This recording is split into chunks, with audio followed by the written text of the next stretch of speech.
Suara Om David kedengeran? Tes. Suaraku kedengeran nggak? Om David kecil, Om David. Kalau Om David kecil. Oh, kalau aku kecil ya. Kalau Hegel kedengeran? Kalau Hegel jelas. Oke, biar Hegel aja kalau gitu. Nanti Hegel yang ini, yang bagian membaca. Oke, teman-teman, maaf ya karena ini bukunya juga buku yang masih dalam tanda kutip penulisnya masih ada dan bukunya relatif lebih bisa dicari. Kita nggak share screen terhadap bukunya ya. Jadi Om David lupa ngasih tahu. Om David, mendingan mic-nya dikasih ke Om David biar kedengeran, suaranya nggak kedengeran. Ya. Karena ini bukunya masih baru, kedengeran ini ya? Nah, jelas. Halo? Karena ini bukunya masih baru dan insya Allah gampang lah dicarinya. Sementara nanti teman-teman nyimak dulu, nanti tolong diadain bukunya sendiri ya, entah dengan pinjam ke Ipusnas atau beli atau gimana, terserah. Jangan cari bajakan teman-teman. Mungkin Pak Profesor Budiono nggak masalah dibajak, tapi dalam sebuah buku itu ada banyak apa istilahnya, ada banyak pihak yang terlibat di dalamnya yang sehingga dia mencari penghidupan di sana, entah itu editor, entah itu yang dipercetakan, entah itu distribusi sampai ke pedagang buku ya. Oke, makasih ya teman-teman. Kita lanjut ke kata pengantar dari Pak Profesor Budiono dulu dibaca ini.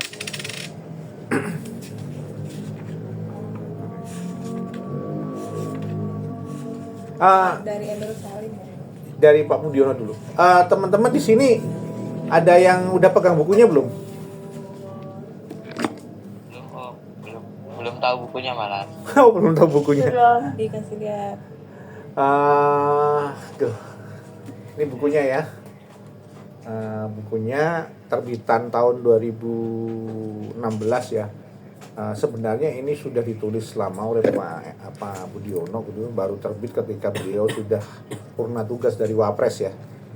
Salah satu ekonom kita ya, yang benar-benar sekolahnya juga bagus, terus menjabat dari hampir semua lini kementerian gitu ya, sampai pernah jadi gubernur Bank Indonesia juga. Ini ya bukunya ya. Oke, silakan itu.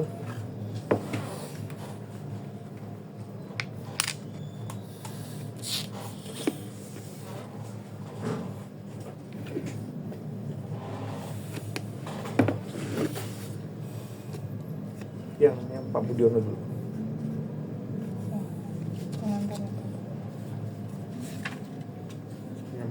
Prakata. Buku ini saya maksudkan bagi Anda yang ingin mengetahui secara garis besar perjalanan perekonomian Indonesia selama 5 abad ini. Fokus utama memang pada masa setelah kemerdekaan, tetapi saya berpendapat bahwa masa sebelumnya pun penting untuk dipelajari dan dimengerti agar kita mempunyai perspektif yang lebih baik mengenai apa yang terjadi sesudahnya.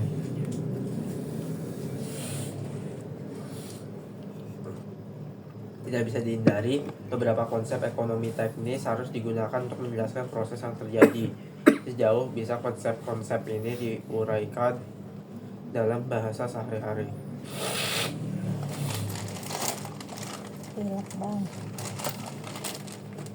Selain bagi pembaca umum, saya berharap buku ini bermanfaat sebagai sumber studi kasus bagi para mahasiswa yang sedang belajar atau mengambil mata kuliah ilmu ekonomi. Ilmu ekonomi bukanlah meminjam kata sindiran orang, kotak-kotak kosong yang sekadar berisi kurva-kurva, persamaan-persamaan, atau dalil-dalil abstrak. Ilmu ekonomi adalah ilmu terapan. Nilainya sebagai ilmu ditentukan oleh apakah ia bisa membantu memecahkan masalah real yang dihadapi masyarakat. Saya berharap dari buku ini dapat diperoleh contoh-contoh bagaimana ilmu ekonomi diterapkan untuk memecahkan masalah konkret yang dihadapi bangsa dari waktu ke waktu. Dan Anda akan jumpai bahwa ada kalanya bawa hasil dan ada kalanya gagal.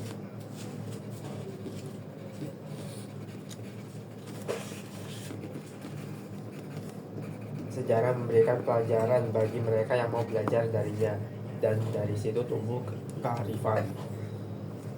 Selamat membaca.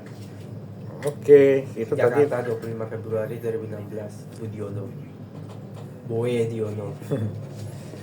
Semua udah tahu ya siapa Pak Budiono ya? Ada yang belum tahu nggak? Ada yang belum tahu? Saya. Kamu belum tahu Pak Budiono? Siapa? Ada yang belum tahu Pak Budiono? Belum pernah dengar sih sebenarnya. Oh gitu ya. Jadi ya. Pak Budiono itu posisi atau jabatan tertingginya adalah Wapres ya, periode 2009 2014 ya. Wapres, terus sebelumnya dia pernah menjabat sebagai Gubernur BI, pernah menjabat Menko Ekonomi, terus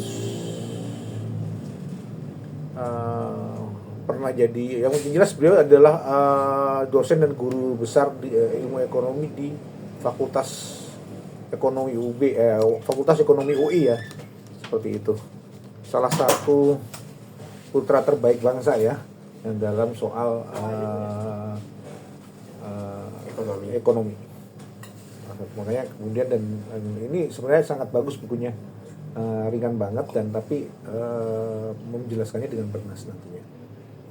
Seperti itu mungkin ya, kalau kita ditanya siapa Profesor Budiono, dia adalah jabatan tertinggi, pernah jadi wapresnya Pak SBY ya, wakil presiden periode 2009-2014.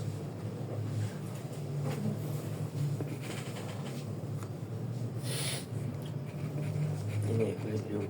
Ya, ini ada pengantar ya dari Profesor Emil Salim, kita baca juga ya. Equilibrium. Sebelumnya bentar. Ada pertanyaan dari prakatanya Profesor Budiono tadi.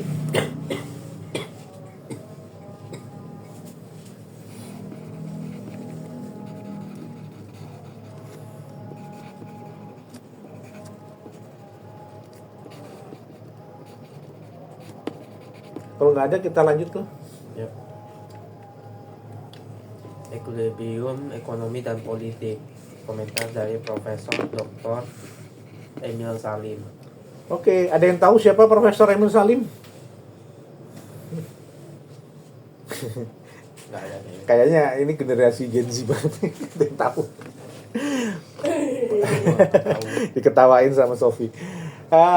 Profesor Emil Salim adalah salah satu juga ekonom kita. Beliau pernah menjabat sebagai menteri, yang paling terkenal adalah Menteri Lingkungan Hidup ya. Berasal dari Sumatera Selatan, tepatnya dari daerah Lahat ya. Salah satu ekonom besar yang mulai hidup dari 3 zaman ya. Dia pernah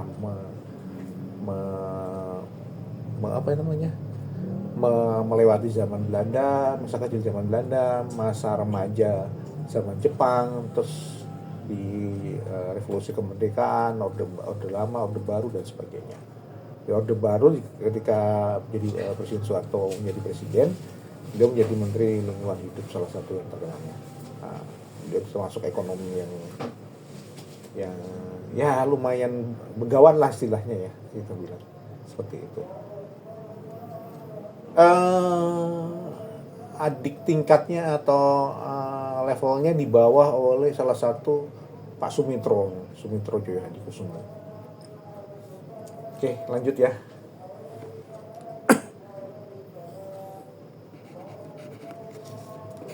Setelah mentangkan perkembangan ekonomi Indonesia selama beberapa dasawarsa yang terbagi atas 4 episode berbeda-beda dengan naik turunnya gelombang pembangunan, Profesor Dr. Budiono menyimpulkan bahwa hakikat proses pembangunan adalah hasil interaksi proses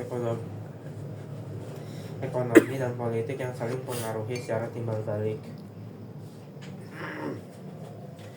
Ada masa ketika kekuatan politik dominan dan ekonomi tersubordinasikan di bawahnya, seperti di masa ekonomi terpimpin, Orde Lama. Ada masa ketika kekuatan ekonomi dominan dan politik tersubordinasikan di bawahnya, seperti di permulaan masa Orde Baru.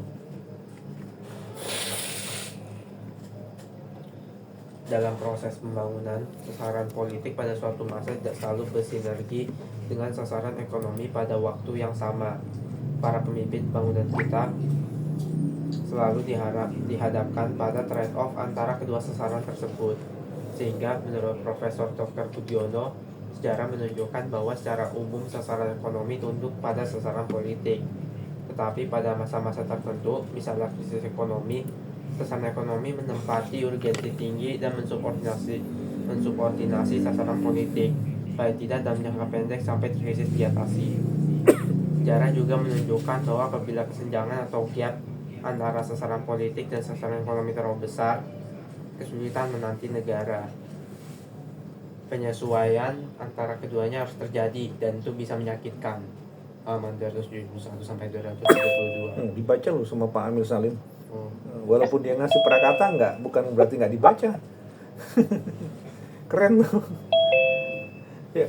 Tesis penting Profesor Dr. Budiono adalah tugas pengelola negara. Tugas pengelola negara adalah menjaga agar setiap saat kedua sasaran tersebut tidak melenceng terlalu jauh satu sama lain. Halaman 272. Sejarah pembangunan negara bagikan bandul pembangunan yang berayun antara dua tonggak, ekonomi dan politik. Ada suatu masa bandul pembangunan terayun lebih berat ke arah tonggak politik, sehingga pengaruh dan kekuatan politik bisa lebih dominan daripada ekonomi. Hal inilah yang terjadi di masa ekonomi terpimpin. Namun ketika bandul pembangunan semakin jauh dari tonggak ekonomi dan semakin mendekati tonggak politik, bangkitlah kekuatan pembalikan, countervailing forces, yang mendorong bandul pembangunan berbalik arah ke tonggak ekonomi. Maka, bagaikan bandul yang terayun antara dua tonggak ekonomi dan politik, sejarah pembangunan ekonomi berlangsung ditarik dan didorong oleh kekuatan yang lahir dan tumbuh dalam masyarakat menuju equilibriumnya yang pas antara aspirasi ekonomi dan aspirasi politik. Dinamika masyarakat mendorong proses berjalan mencari dan menuju equilibrium antara aspirasi ekonomi dan politik. Dalam perumpamaan gambaran bandul berayun antara tonggak ekonomi dan politik, bisa dikatakan bahwa pembangunan adalah proses gerak bandul pembangunan menemukan zona equilibrium antara tonggak ekonomi dan politik. Ada berapa kata itu? Tonggak, ekonomi, politik, sama bandul. Berapa kali itu disebutin? Iya, itu benar penting. Kehidupan masyarakat bangsa bersifat dinamis, karena itu tidak dapat tercapai titik keseimbangan mutlak yang terletak antara tonggak ekonomi dan politik. Jika dalam proses pembangunan, masyarakat merasakan bahwa bandul pembangunan telah bergerak terlalu jauh dan timpang ke tonggak ekonomi atau politik pada kurun waktu tertentu dan meninggalkan zona equilibrium yang dipandang patut dan wajar, akan bangkit tumbuh countervailing forces yang mengoreksi posisi untuk kembali ke zona equilibrium. Equilibrium itu keseimbangan. Nah. Dalam dinamika proses pembangunan Indonesia sekarang, tugas pengelola negara adalah secara aktif menumbuhkan iklim kesempatan, membangkitkan daya mampu, serta mencerdaskan masyarakat untuk memahami dan membangun zona equilibrium antara tonggak ekonomi dan tonggak politik. Zona equilibrium ini ditentukan oleh wujud aspirasi jati diri bangsa yang disepakati dan harus ditemukan dalam UUD 1945 UUD 1945 sebagai manifestasi kehendak bangsa untuk merdeka. Rumusan Mukadimah UUD 1945 memuat dasar negara yang terangkum dalam Pancasila.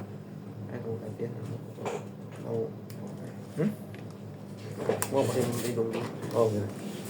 Sorry, Hegelnya lagi, kita juga cuma lagi nyerap badan dan masih pilek hidung dulu. Sampai sini mungkin ada pertanyaan?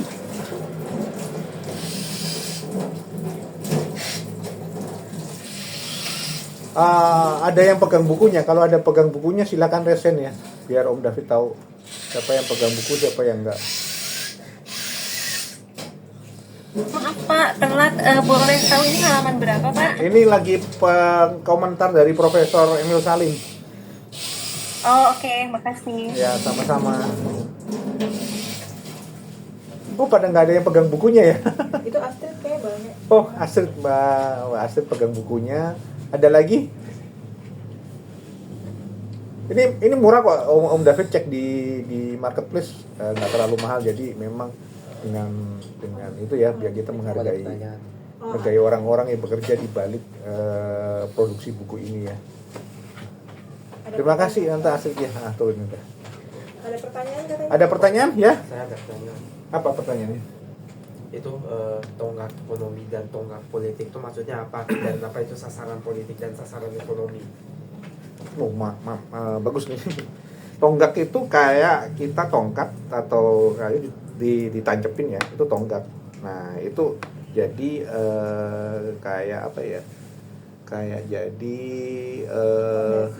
bukan pondasi. Kayak jadi titik acuan gitu. Titik acuan tonggaknya di situ, ini straight itu. Nah, nanti dari situ kemudian berkembang gitu. Nah, tonggak ekonomi jadi ekonomi jadi panglima. Itu terjadi ketika di Orde Baru. Kenapa bisa demikian? Karena Orde Baru itu nyaris tidak ada partainya ya, tidak, dan dikontrol, satu partai dikontrol pemerintah gitu. Yang menang itu aja gitu. Dalam pemilu nyaris nggak ada. Kalau teman-teman ada anekdot atau guyonan ya, ingat nggak yang Jepang baru tahu setelah berapa hari pemilu, hasilnya Amerika berapa jam setelah pemilu, Indonesia 1 bulan sebelum pemilu sudah tahu hasilnya. Sebelum pemilu gitu. Jadi kayak hanya sebagai apa istilahnya ya? Kayak di Korea Utara. Ya, Korea Utara malah formalitas saja. Itu berarti ekonomi saat itu Orde Baru memang ekonomi. Jadi jargonnya adalah pembangunan. Tapi ada jeleknya nanti kemudian yang dia bilang itu equilibrium kalau dia terlalu ke politik itu jelek banget. Nah, sebaliknya juga sama, ketika dia ke politik banget, yang terjadi seperti sekarang yang nyaris ekonomi itu hanya sedemikian aja gitu. Kita hanya ngomongin politik aja. Kelihatan kerja tapi nggak ada hasilnya. Hasilnya kurang nyata gitu ya. Ini jebakan negara-negara demokrasi dunia ketiga ya, Indonesia, India, dan masih banyak lagi ya negara-negara lain di luar sana ya yang terjebak dengan kondisi seperti ini. Semoga kita nggak seperti itu ya nantinya ya. Dari sini kita belajar sejarah ya. Seperti itu. Silakan dilanjutkan itu. Ada pertanyaan lagi? Bisa bacanya ya bro, apa di Nggak apa, baca lagi terus.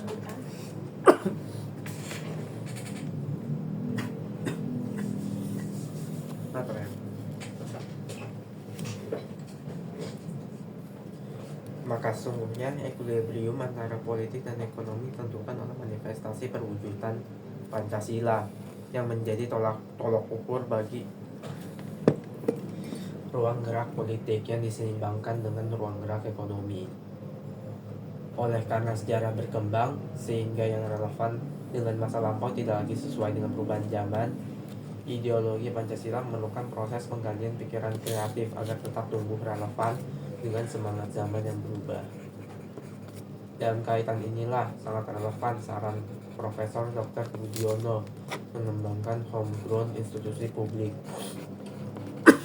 yang memuat aturan main dan kapasitas manusia pelaksana aturan main ini, dan kemudian mampu mengidentifikasi zona equilibrium antara tatanan politik dan ekonomi sebagai manifestasi salah satu wujud Pancasila mendorong pembangunan Indonesia ke tahap lepas landas di 2045. Jakarta, 30 Mei 2016. Emil Salim 2009@gmail.com. Ada emailnya. Pak Emil Salim. Bisa nanti kita kirim email ke situ. Oke. Ada pertanyaan dari sini?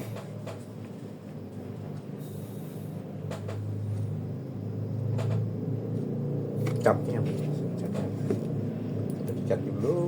Maaf malam ini jingle dulu. Oke. Yang penting kuning-kuning. Yang menang yang kuning-kuning. Iya, Jaden tahu ya, walaupun saat itu masih umur 3 tahun ya ketika Pak Budiono purna jadi wapres ya. Emang menang yang Golkar yang menang saat itu ya di Orde Baru.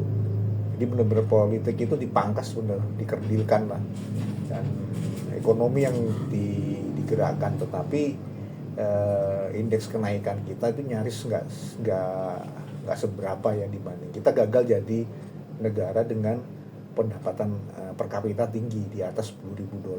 Seharusnya kita itu dengan model Orde Baru kita harusnya punya pendapatan $10.000 di akhir kepemimpinan Soeharto. Ternyatanya kita gagal. Banyak faktor, salah satunya adalah KKN, korupsi dan nepotisme. Nah itu kenapa terjadi seperti itu, karena tidak dikontrol, demokrasi nggak jalan. Oke. Kalau nggak ada, kita lanjut ke langsung ke bukunya ya, ke halaman bukunya di halaman 1 itu. Halaman itu bagian 1. Masa sebelum kemerdekaan. Yang kencang. Masa sebelum kemerdekaan. Oke. Bab 1. Nusantara di masa VOC abad 17 dan 18. Jauh sekali. Iya memang. Kawasan perdagangan Nusantara. Mungkin teman-teman ada yang bertanya ya, kenapa kok dimulainya di masa VOC ya, bukan di masa sebelum VOC datang semisal, atau sebelum orang-orang Eropa datang. Lebih kepada sejarah sendiri apa sih sebenarnya? Sejarah adalah sesuatu yang peristiwa yang dicatat ya, terus nanti kemudian ada bukti arkeologis atau artefaknya gitu kan, yang bisa dikonfirmasi terhadap tulisan atau catatan tersebut. Nah, akhirnya disebut sejarah. Kenapa dimulai VOC? Karena sebelum VOC kita susah untuk mencari catatan sejarahnya. Itu yang agak repot. Jadinya kemudian mungkin Profesor Budiono memulainya dari Nusantara di abad ketika VOC datang. Karena catatan VOC termasuk yang lengkap ya, berapa kapal yang datang, berapa kapal yang berangkat, muatannya apa aja, itu termasuk yang lengkap. Salah satu catatan VOC kalau nggak salah menjadi Memoir of the World ya. Jadi seluruh catatan-catatan VOC yang ada di Belanda gitu, itu menjadi salah satu Memoir of the World, naskah atau literatur yang kemudian menjadi bagian ingatan dunia oleh UNESCO. Seperti itu. Di satu sisi kita, oh iya dia termasuk yang awal-awal mulai menjajah kita atau mulai melakukan kolonialisasi terhadap kita gitu ya. Tapi di sisi lain dia, si VOC meninggalkan sebuah hal baik ya, Memoir of the World salah satu, oh gimana perdagangan Nusantara saat itu, apa ekonomi Nusantara saat itu. Silakan itu terusin. Mari kita kembali kalender. Mari kita membuka kembali kalender perjalanan bangsa kita 500 tahun lalu.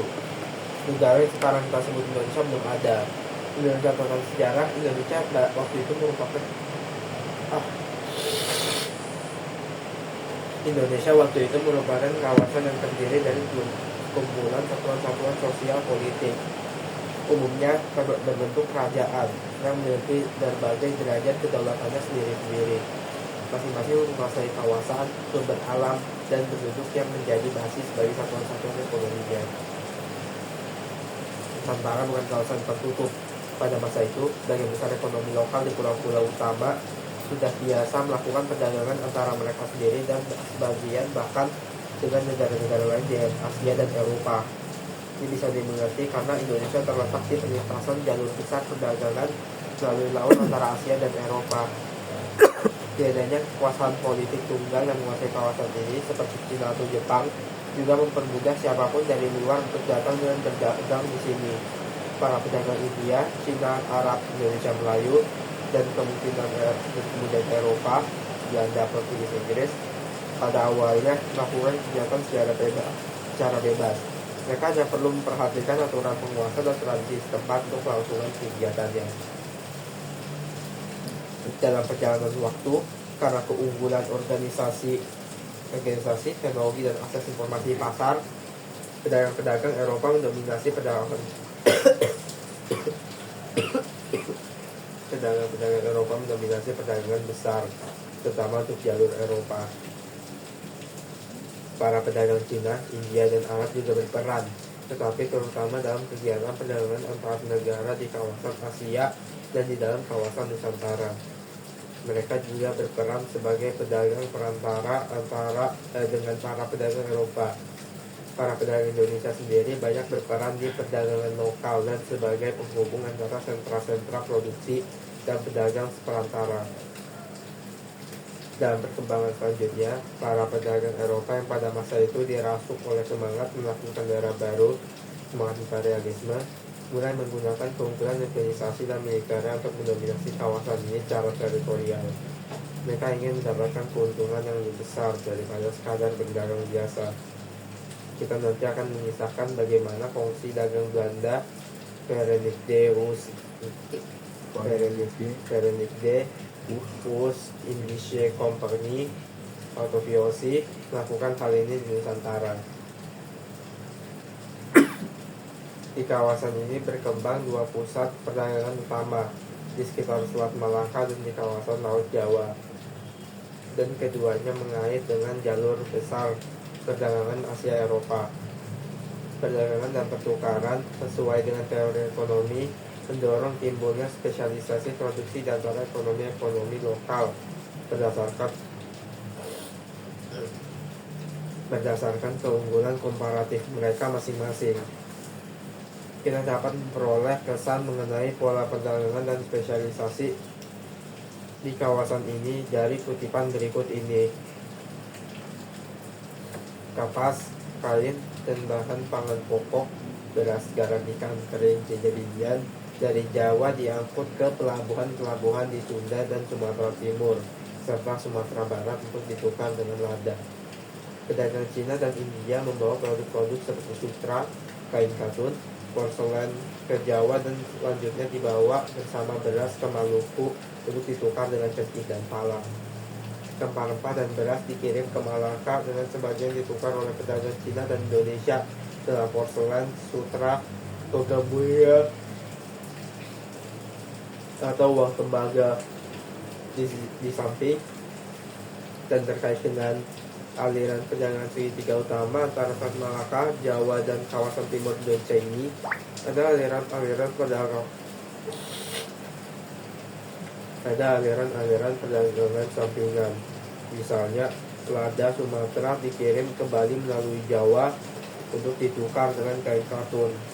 Pisau dari Belitung dan Kalimantan ditukar dengan kayu cendana dan lakmar dari Timor.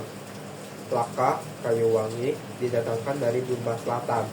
Kesumba, pewarna dari Mantapura di Kalimantan Selatan.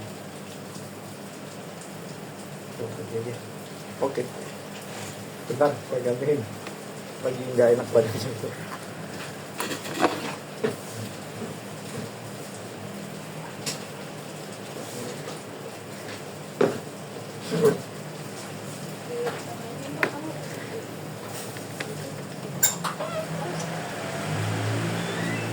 Tes, kedengaran?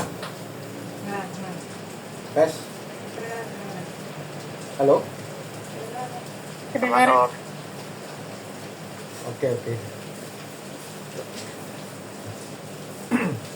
Selain spesialisasi produksi, pertukaran atau perdagangan juga mendorong timbulnya satu proses penting lagi, yaitu monetisasi, penggunaan uang sebagai alat tukar. Perdagangan dan monetisasi berkembang seiring dan saling memperkuat. Tumbuhnya perdagangan mendorong tumbuhnya monetisasi, pada gilirannya monetisasi memperlancar dan memperluas kegiatan perdagangan. Dan selanjutnya, perluasan perdagangan menuntut kebutuhan alat tukar yang lebih banyak. Pada masa itu, tidak ada satu standar mata uang di Nusantara. Ini nanti mungkin menarik ya, bahwa sebenarnya ketika Tom Pires datang, Tom Pires itu penjelajah dari Om David, kasih tambahan sedikit ya. Ketika Tom Pires itu datang, Portugis datang gitu ya, dia dari Portugis, dicatatkan gitu.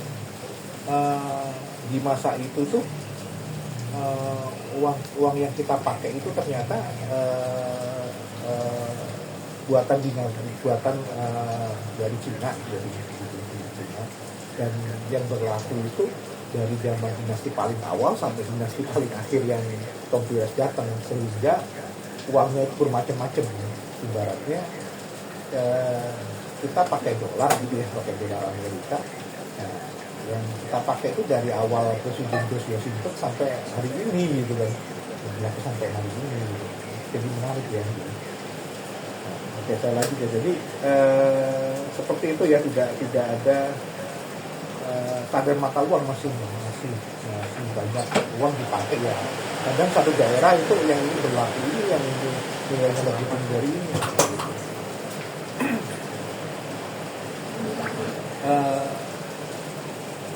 Nilainya tetap naik turun. Jadi dari dulu sampai sekarang hukum ekonomi itu pasti berlaku juga bagi uang. Kalau teman-teman tahu, hukum ekonomi adalah penawaran dan permintaan, juga berlaku pada mata uang ya. Mata uang pasti naik turun dibandingkan dengan yang lain gitu. Termasuk juga emas ya, mata uang emas yang memang dia standarnya bagus, tetap aja dia juga naik turun ya dibanding dengan komoditas yang lain. Ingat, uang itu juga komoditas ya, bukan hanya sekedar alat tukar menukar ya. Aslinya uang adalah sebuah komoditi karena dia menggantikan komoditas untuk pembayaran. Seperti itu.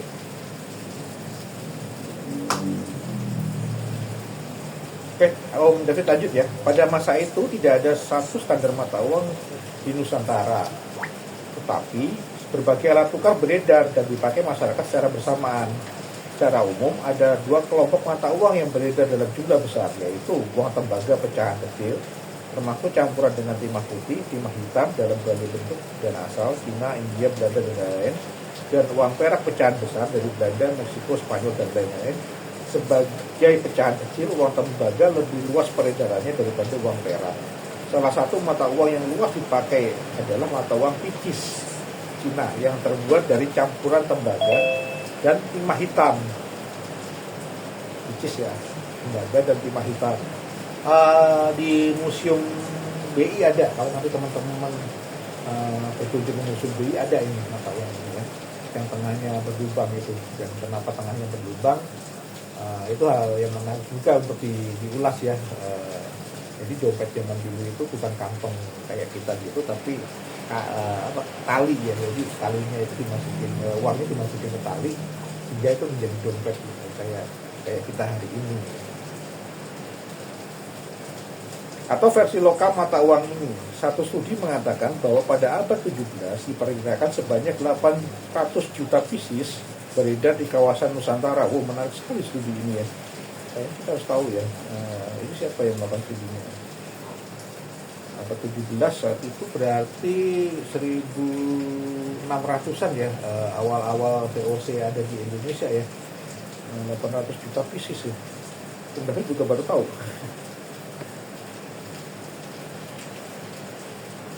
Dengan penduduk pada waktu itu diperkirakan sekitar 10 juta, maka peredaran rata-rata per orang adalah 80 pieces. Suatu tingkat monetisasi ya, kalau kita kenalnya monetisasi itu di FB Pro ya, kalau di interaksi dulu, nah itu nanti dimonetisasi ya, dapat duit gajian dari Mark gitu ya. Emang apa sih sebenarnya monetisasi? Monetisasi itu ya biar dapat duit ya, teman-teman. Sorry, Om David salah ya. Monetisasi yang cukup tinggi pada masa itu. Meskipun demikian, berbagai laporan mengenai masa ini mengatakan bahwa masyarakat pada umumnya, terutama yang jauh dari pusat-pusat perdagangan, selalu saja merasakan kelangkaan akan uang. Artinya proses monetisasi jauh dari selesai. Nah, ini juga jadi masalah ya, kelangkaan uang gitu ya. Ternyata saat itu kita sendiri belum bisa produksi ternyata ya. Baru mungkin VOC yang masuk ke Nusantara dia bisa produksi yang itu gimana? Mata uang. Ya, mata uang. VOC salah satu kelebihannya kalau teman-teman belajar sejarah ya, salah satu kelebihannya atau hak khusus yang dipunyai VOC itu ada 3 ya. Satu, kalau teman-teman ingat, satu bikin angkatan perang atau tentara ya, bikin tentara, dia berhak bikin tentara. Walaupun dia perusahaan dagang, ada yang mengatakan kita tidak dijajah Indonesia, yang datang itu bukan penjajah, yang datang adalah perusahaan dagang. Ingat, perusahaan dagang nggak punya tentara, tapi ini punya tentara. Terus yang kedua adalah VOC boleh membuat perjanjian dengan penguasa atau raja setempat. Perusahaan dagang nggak ada yang bisa bikin itu. Perusahaan dagang ya setara levelnya ya. Ini bisa gitu kan. Dan ini yang menjadikan dia jadi seperti negara gitu. Yang ketiga, ini yang lebih penting ya, dia bisa mencetak mata uang sendiri. Nah, ini lebih gila lagi ya. Udah hampir udah sebenarnya VOC itu negara dengan kedok perusahaan dagang ya akhirnya. Nah, kenapa akhirnya tetap sepakat bahwa mulainya penjajahan itu ketika VOC datang atau VOC mendirikan atau didirikan di Indonesia misalnya gitu ya.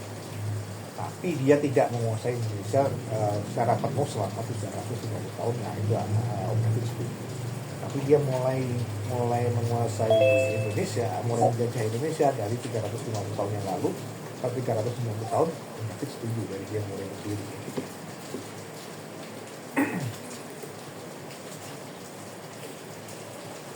Om David minum sebentar ya, agak batuk juga Om David. Oke, ada pertanyaan dari sini. Ini bertanya Om. Boleh. Ya, berarti itu maksudnya nilai uangnya tidak naik itu karena bahannya itu ya Om. Ternyata buat dari tembaga sama PA itu ya. Iya, begini Jaden. Ketika kita bicara sejarah uang ya, ini di luar itu ya, di luar ini dulu.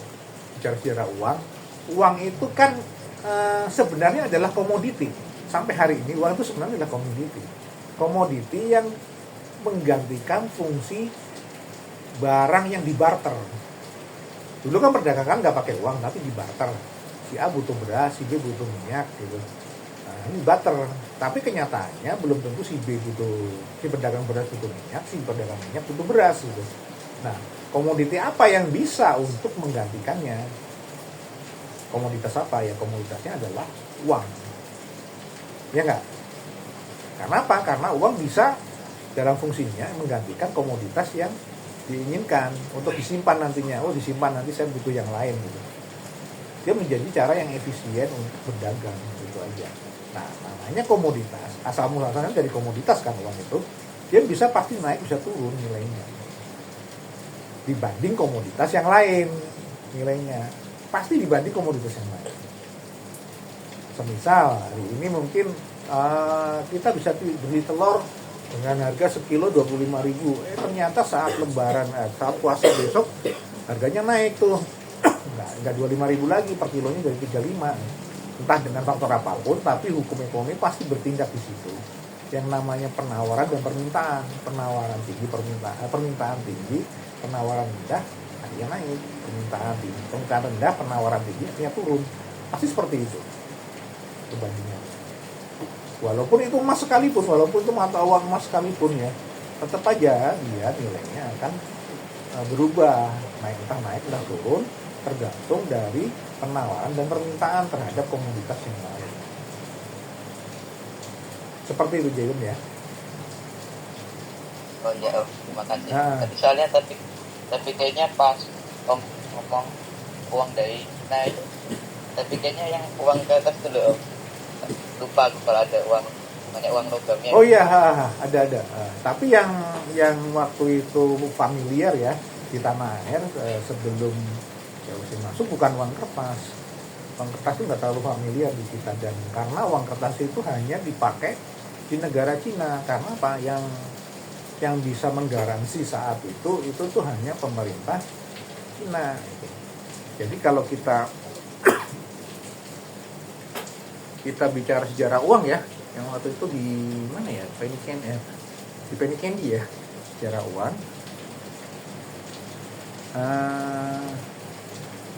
sejarah uang waktu itu, uang kertas itu dibuat karena Kublai Khan, yaitu ya penguasa Genghis Khan dan Kublai Khan waktu itu merasa bahwa uang kertas itu adalah cara yang dipakai agar pertama praktis, kedua negara itu saat itu kerajaan ya tidak perlu lagi harus mencari komoditas emasnya dibawa kemana-mana, nggak perlu lagi, udah ada emas di sini udah digituin aja.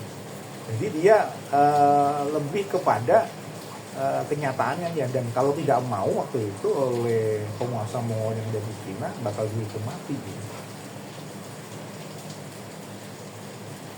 Benar, kalau kamu nggak mau nerima uang kertas itu dibayar nggak mau dan sebagainya, hukum mati. Sampai seperti itu.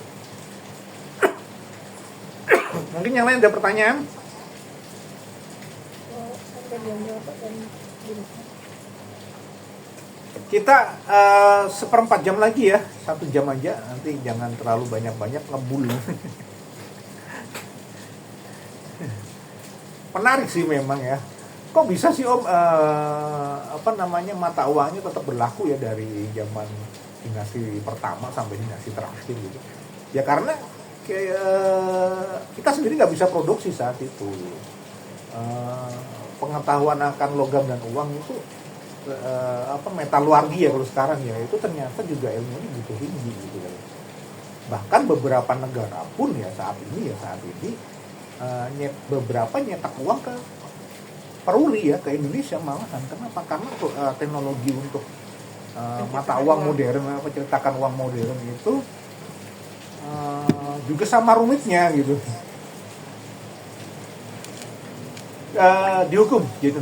Kalau orang banyak sebenarnya gini, kamu pergi ke Indomaret gitu ya, uang yang kamu pakai asli dan sah, peredarannya masih dalam masa peredaran, masih diakui oleh BI, terus kamu ditolak, nggak mau pakai uang itu, kamu bisa menuntut melaporkan Indomaret dan Indomaret bisa dihukum.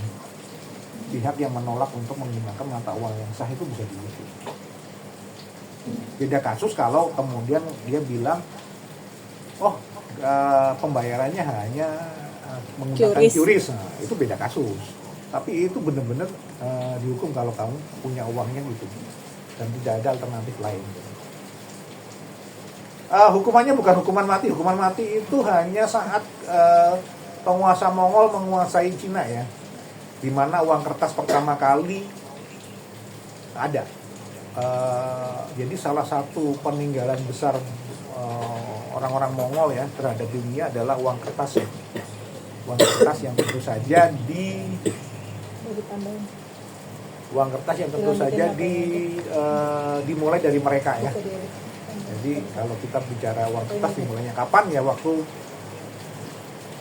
kalau nggak salah Om David bilang saat Kublai Khan menjadi dinasti Khan di Cina ya, menguasai Cina.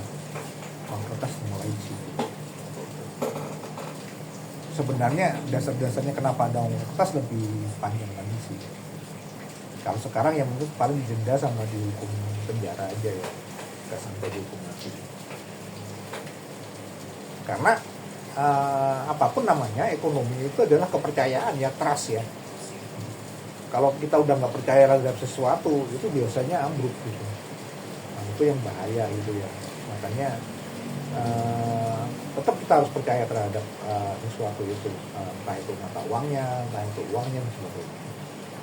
Nah, dalam undang-undang kita pun, bahkan di Amerika juga sama ya, sebenarnya memalsukan uang. Ada apa nih? Begitu. Memalsukan uang atau mengedarkan uang palsu, membuat uang palsu dan sebagainya, itu dianggap makar. Makar itu apa ya? Makar itu istilahnya itu dia mau menggulingkan negara, mau memberontak lah, menggulingkan negara.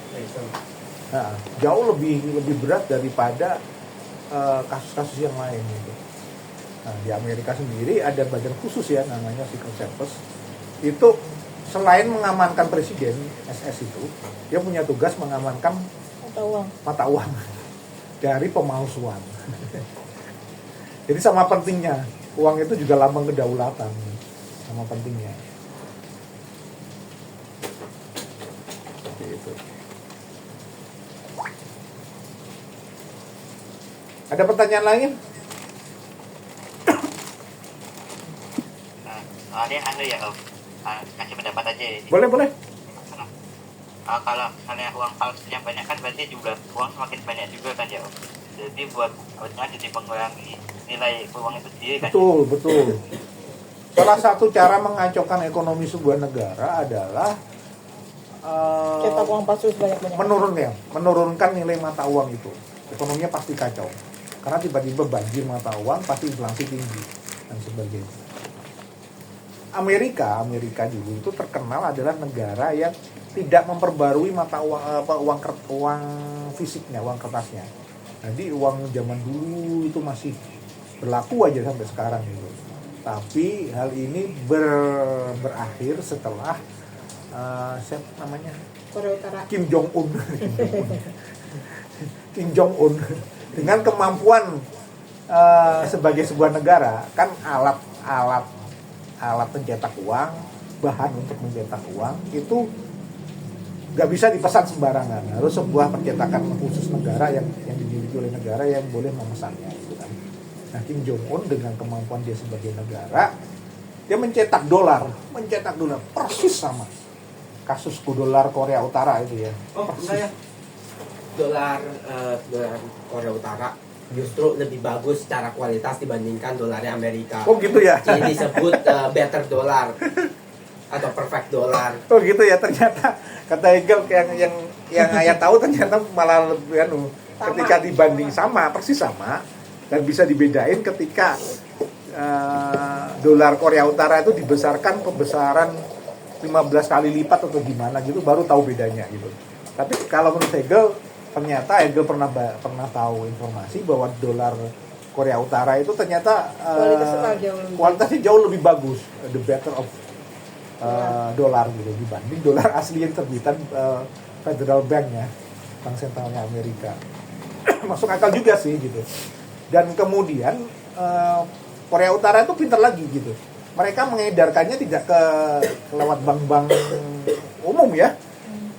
Jadi mereka mengedarkannya jaringan diplomatik mereka diongkosin gitu.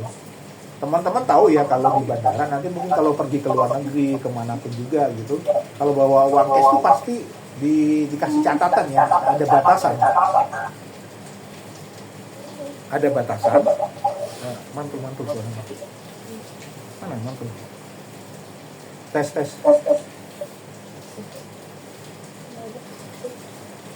ada batasan berapa uang cash atau uang fisik yang boleh dibawa. Nah, ini yang kemudian menjadikan pembatasan itu baik dalam mata uang dolar ataupun mata uang cash yang lain gitu.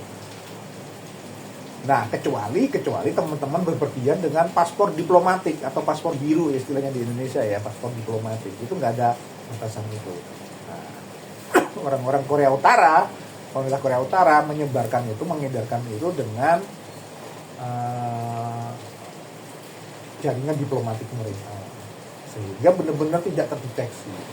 Nah, semenjak saat itu kemudian pemerintah Amerika sedikit banyak mulai merubah desainnya, menambahin garis apa, menambahin itu apa, terus masa berakhirnya juga berapa, itu ada semua akhirnya. Protektifnya mulai ke situ. Nah, ya pantas nggak kena menggunakan jaringan diplomatiknya. Bahkan per diplomat itu kalau nggak salah, Om David pernah baca itu hampir $250,000 di kopernya waktu itu. Bayangkan ya. Dan itu kemudian jadi pelajaran Amerika, kemudian mereka mulai merubah desainnya. Kalau kita Indonesia itu kan, kenapa kok kita sering berubah-ubah ya, entah gambar pahlawannya, entah pahlawannya siapa, entah gambarnya sendiri juga berubah, entah penarinya di belakangnya berubah, desain garisnya berubah, apa pengamannya berubah. Itu karena seperti itu kita benar-benar dan kita wajib bangga mata uang rupiah yang kertas itu salah satu mata uang yang paling banyak pengamannya. Itu aja masih banyak di itu ya. Ada seperti yang di mana? Sulawesi Selatan Di itu Sulawesi itu. sempat ada yang mencetaknya, yang mencetak atau memalsukan Perpustakaan. Padahal kita tuh susah banget. Salah satu yang 5 terbaik lah, 10 terbaik itu yang mata uangnya benar-benar susah dipalsukan. Dan masa beredarnya juga relatif pendek ya. Kalau teman-teman tahu masa beredar uang kita juga relatif pendek. Oke. Kurang sedikit lagi, ada pertanyaan lagi, nggak apa-apa yang lain silahkan bertanya. Tadi udah sampai mana masuk? Sampai halaman 2 kita baru. Sampai sini nggak? Ini Oh, iya. kotak ini. Mau disampaikan sini aja. Mau lanjut baca atau ada pertanyaan dulu? Dikit lagi.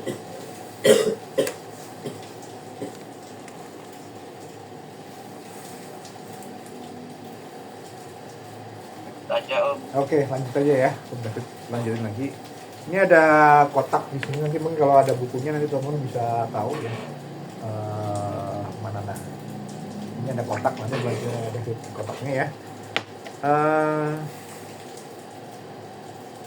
Kotak 1 di 1. Shake no rich. Nggak tahu artinya apa, nanti kita cari ya. Om David akan share di grup. Kemampuan VOC untuk mencetak dan mengedarkan uang memberinya satu sumber keuntungan. Ingat ya, kalau sebuah negara punya kemampuan untuk mencetak dan mengedarkan uang, memberikan satu keuntungan. Apakah ada negara yang tidak bisa mencetak dan mengedarkan uang? Ada. Kalau hari ini teman-teman belajar sejarah, belajar geografi negara, ada negara yang tidak bisa mencetak mata uangnya sendiri. Timur. Salah satunya Timur Timur. Kenapa? Enggak, pakai dolar Timur Timur. Kenapa? Karena kemampuan istilahnya gimana? Kemampuan currency-nya atau kemampuan ekonominya tidak mampu untuk membuat atau mencetak mata uang sendiri. Terlalu susah untuk menjaga mata uangnya. Dari tadi nilai spekulasi dan sebagainya itu lebih susah, sehingga mereka menggunakan mata uang lain yang lebih tinggi. Itu pun juga berlaku bagi negara-negara yang dilanda krisis, sebagaimana seperti Zimbabwe kan pernah itu kan, akhirnya mereka menerbitkan Zimbabwe gold ya, ZiG, mata uang ZiG, akhirnya menjadi kuat lagi. Sama Afghanistan sebelum Taliban. Ya, sama Afghanistan sebelum Taliban. Sama ya. Ada beberapa negara yang nggak bisa mencetak uang sendiri, dan ini mempengaruhi kedaulatan ekonomi sebuah negara tersebut. Oke, Om David lanjut ya. Memberikan satu sumber keuntungan di luar keuntungan atau manfaat dari perdagangan, yaitu shake no rich. Shake no rate adalah keuntungan yang diperoleh karena ada perbedaan antara nilai intrinsik mata uang. Nilai intrinsik itu adalah nilai sebenarnya, nilai asli dari benda tersebut ya, yang diedarkan, harga tembaga atau logam lain yang terkandung dalam setiap keping mata uang, dan nilai nominal mata uang, nilai yang tertera pada mata uang itu. Jadi gini, kalau teman-teman cermati gitu ya, kayak logam 500 gitu yang terbuat dari aluminium dan campuran beberapa timah itu ya, nilai intrinsiknya itu jauh lebih rendah daripada nilai yang tertera di atasnya. Koin 500, koin 200 nih, koin 200 ya. Koin 200 ya, koin 200. Ini kalau kita lebur gitu, nilainya jauh berkurang daripada uang 200 ini.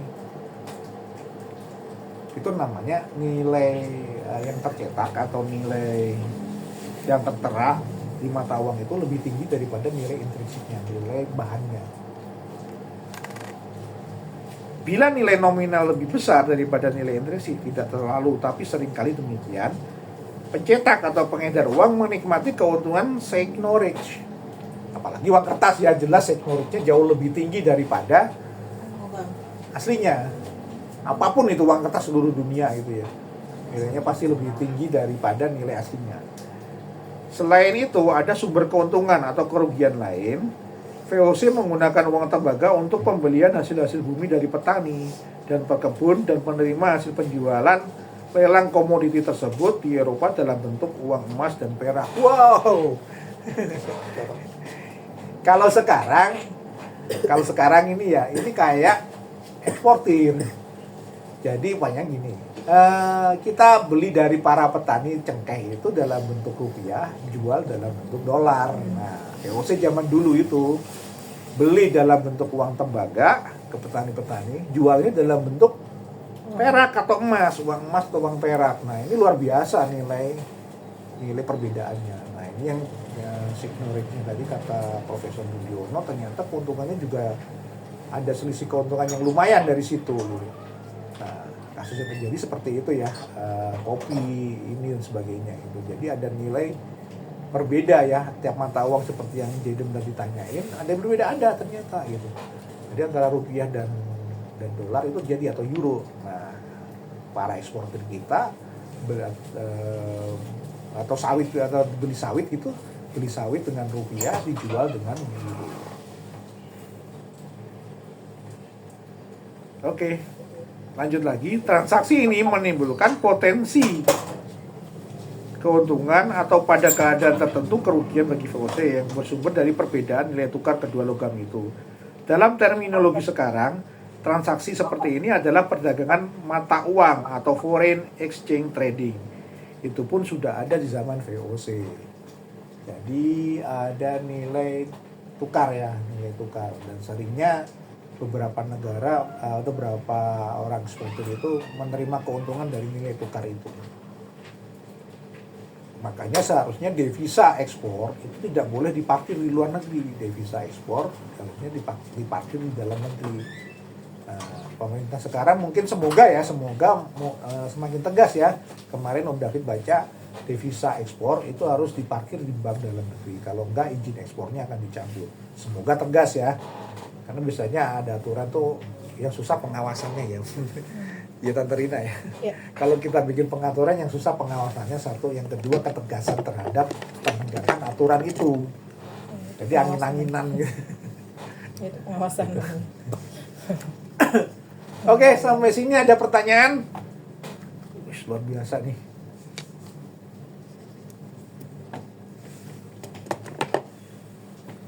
Udah sampai mana pada Om David? Masih banyak KKN ya? Om ya masih banyak. Nanti saya harapin minggu depan ya teman-teman udah pegang bukunya semua biar kita enak bacanya. Boleh beli, boleh pinjem di Ipusnas atau Pusdiknas. Buku ini jarang dipinjem kok, tenang aja. Mudah-mudahan. Kita ramaikan. Dan kalaupun beli nggak mahal, bener nggak mahal. Lebih mahal secangkir kopi di yang mermaid itu. Mermaid yang itu Putri Duyung itu apa? Apa namanya? Starbucks. Alah, lebih mahal secangkir kopi Starbucks. Ya masih banyak KKN, jadi benar parah kita. Ada pertanyaan lagi? Nanti Om David kotak 1-1 ini akan Om David foto, akan Om David share di grup ya. Kita bisa diskusi di situ. Teman-teman udah gabung di grup semua ya? Oke, sip.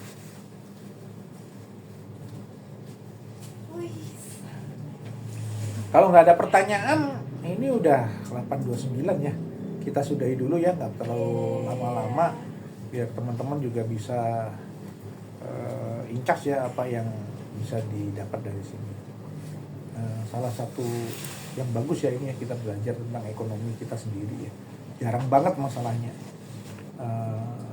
Apapun itu ya, kalau teman-teman di sekolah itu tentang sejarah itu kebanyakan kalau tentang sebuah bangsa, sejarah itu adalah militer atau peperangan gitu. Yang kedua adalah politik atau diplomasinya, sejarah politik dan diplomasinya. Nah, yang ketiga itu malah ekonominya yang jarang dibahas gitu. Coba aja teman-teman nyari gitu ya, nyari tentang sejarah lengkap revolusi Indonesia dari sisi ekonomi. Susah banget, bukunya terpisah-pisah.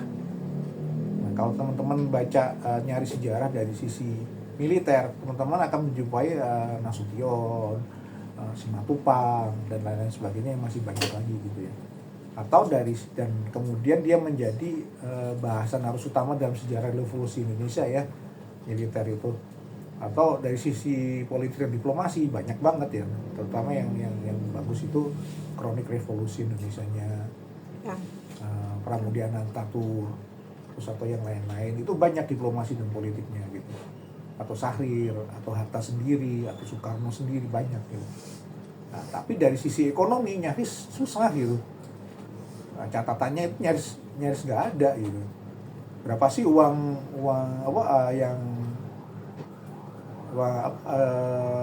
surat hutang yang dikeluarkan oleh pemerintah Republik ini? Nyaris susah kita. Nah, itu yang kemudian coba kita pelajari lagi, dan buku-buku seperti ini buku-buku langka ya. Langka dan harganya sangat masuk di akal. Oke, ada pertanyaan lain? Kalau nggak ada kita sudahi dulu ya. Nanti bisa lanjut atau bertanya lewat grup ya.